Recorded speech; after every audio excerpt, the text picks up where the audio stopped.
Il-Kummissjoni Ewropea xejnet allegazzjonijiet ta' prattiċi irregolari fil-ħruġ ta' viżas għall-Alġerini minn konsolat Malti fl-Alġerija. Allegazzjoni li l-kap tal-Partit Nazzjonalista u l-kellima tiegħu damu jirrepetu għal bosta xhur.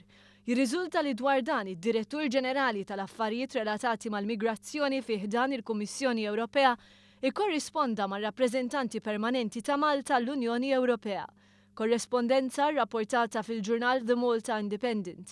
Bekk il-Kummissjoni Ewropea xejnet spekulazzjonijiet li ilhom għaddejjin xhur min-naħa tal-Partit Nazzjonalista u qalet bl-aktar mod ċar "There are no grounds for pursuing this matter further". Kien f'Jannar li l-Gvern Malti kien wieġeb għat-talba tal-Kummissjoni Ewropea l-informazzjoni dwar il-ħruġ ta' viżas temporani lill-Alġerini.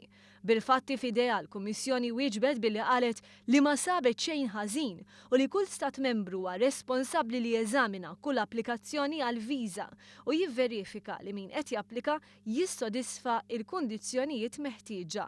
Kien il-Viċi Kap tal-Partit Nazzjonalista Beppe Fenekadami li permezz ta' mistoqsija parlamentari beda qajjem dubju dwar id-deċiżjonijiet tal-Gvern Malti fil-ħruġ ta' viżas bejn l-2014 u l-2015.